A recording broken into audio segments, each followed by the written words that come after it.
Amis ludomaniaques, bonjour et bienvenue dans cette nouvelle vidéo. Aujourd'hui, les règles de Harmonia, un jeu d'Uwe Rosenberg illustré par David Cochard et édité par Skellig Games pour 2 à 4 joueurs de 8 ans et plus et des parties de 45 minutes environ. Harmonia est un jeu dans l'univers de Sagani par le même auteur et le même éditeur. Et quelle est la question laissée sans réponse par Sagani ? Bien évidemment, c'est quelle est l'origine des mélodies harmonieuses forgées dans les disques sonores qui éveillent les esprits de la nature.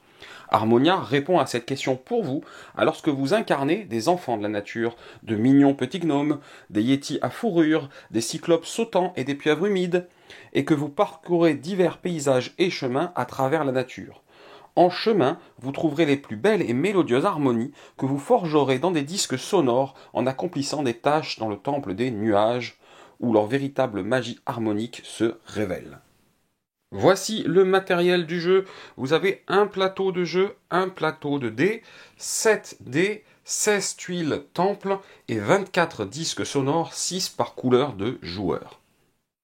Pour la mise en place, vous mettez le plateau au centre de la table, vous mélangez et posez face cachée 2 tuiles temple à droite de chaque ligne, donc 6 lignes en tout, 12 tuiles temple qui représentent le temple des nuages. Les tuiles restantes sont remises dans la boîte. Vous mettez à disposition le plateau de dés et les 7 dés. Vous déterminez un premier joueur. Le premier joueur sera celui qui a le plus récemment chanté, fredonné ou sifflé comme un mignon petit gnome. Ou bien vous pouvez tirer au sort.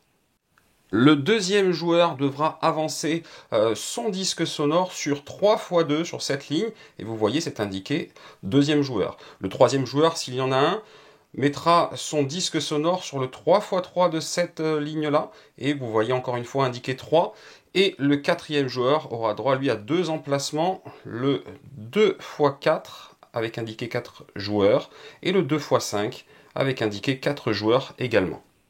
En commençant par le premier joueur puis en sens horaire, chaque joueur va lancer les dés et essayer de réaliser les meilleures combinaisons possibles pour avancer sur les chemins et atteindre le temple des nuages. Le premier joueur qui aura forgé 4 disques sonores l'emportera. La première chose à faire dans votre tour, c'est de lancer les 7 dés et de choisir ceux que vous voulez conserver et ceux que vous voulez relancer éventuellement. Vous n'êtes jamais obligé de faire tous vos lancers, mais sachez que vous avez droit à 3 lancers en tout pour obtenir la meilleure combinaison possible.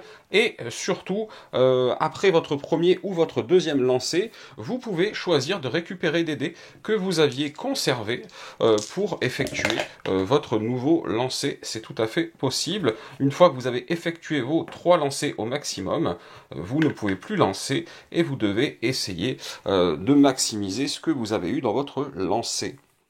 Une fois que vous avez effectué tous vos lancers ou que vous avez décidé d'arrêter parce que ce que vous aviez vous convenait, vous avez plusieurs objectifs. Le premier, c'est d'avancer sur les différents chemins pour essayer d'arriver au bout jusqu'au temple des nuages.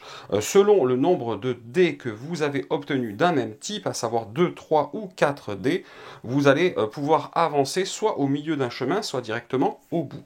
Il existe 3 chemins, comme vous voyez là, par type de paysage, comme là le paysage 5. Sur le chemin du haut, il me faut 2 D5 pour venir me poser sur cette case. Sur le chemin du milieu, il me faut 3 D5 pour venir me poser sur cette case. Et sur le chemin du bas, je vais arriver directement là au bout avec 4 D5. Moi, c'est ce que j'ai fait, 4 D5. Donc j'ai la chance de pouvoir prendre mon jeton et le faire passer par le chemin du bas du paysage numéro 5 et d'arriver directement ici. Pour le quatrième joueur qui avait déjà un 2D5 de posé, il lui faudra 3D5 pour compléter et passer de là à là et arriver au bout. Il n'aura pas d'autre choix, il ne peut pas reculer, il ne peut pas changer de ligne, il sera obligé d'avoir au moins 3-5 pour arriver au bout. Si quelqu'un fait 3D5 et vient se poser ici, plus tard, il lui faudra de la même manière 2D5 pour arriver au bout. Voilà les 3 manières pour chaque chemin d'arriver au bout. Quand vous arrivez au bout, vous allez pouvoir révéler, si ce n'est pas déjà fait par un autre joueur, la tuile temple et éventuellement si vous avez ce qu'il faut en termes de dés pour la forme révélée, essayez directement d'avancer en l'occurrence dessus pour continuer d'avancer sur les différents chemins. Réaliser une forme, voilà comment ça marche. Je vais tricher et je vais me mettre des 6 à la place des 3. et vous montrer que, alors les dés en trop, vous les poussez juste pour valider la forme. Vous voyez, là, dans ce cas-là, j'ai bien cette forme-ci, et si c'est le cas, j'ai le droit d'avancer immédiatement dessus. Et à ce moment-là, je vais me décaler un petit peu, mais je vais pouvoir révéler encore une fois la suivante. Et la suivante, si jamais j'ai la forme également, je peux encore la valider. Donc là, je triche encore, et je décale celui-là après avoir triché en mettant ce 4. Et si j'ai cette forme, je vais continuer, et je vais avancer jusqu'à la dernière tuile du temple des nuages pour ce chemin-là. Et ça, c'est votre objectif ultime. Vos lancers de dés vous servent à la fois à avancer sur les chemins, et à la fois à avancer après dans le temple des nuages si vous le pouvez. C'est donc l'intégralité de vos dés qui vous servent à avancer sur potentiellement, si vous le pouvez, plusieurs chemins, et également à l'intérieur du temple des nuages. Un même dé peut donc servir plusieurs fois. Là, dans ce cas de figure, j'ai peut-être utilisé mes 5 et mes 6 pour avancer sur les chemins, et puis après, en les plaçant dans le bon ordre, pour réaliser l'une et l'autre des formes, et ce dans le même tour. Évidemment, au plus vous arrivez à faire de coups comme ça là dans le même tour, au plus vous avez de chance d'être très rapide et de gagner la partie. C'est tout l'objectif du jeu. Vous allez donc continuer comme ça à jouer à chaque tour en effectuant vos lancers et en avançant avec vos lancers sur les chemins et, je l'espère pour vous également, dans le temple des nuages. Et le premier joueur à atteindre la deuxième et dernière tuile temple à 4 endroits différents, ce qui est le cas ici du joueur bleu, gagne immédiatement la partie. C'est pour cette raison que tous les joueurs à part le premier étaient déjà avancés sur les chemins lors de la mise en place. Harmonia est très agréable à jouer, c'est le jeu familial par excellence pour jouer avec les enfants ou avec des amis allergiques aux gros jeux. Il est très bien aussi pour alterner avec des jeux plus compliqués.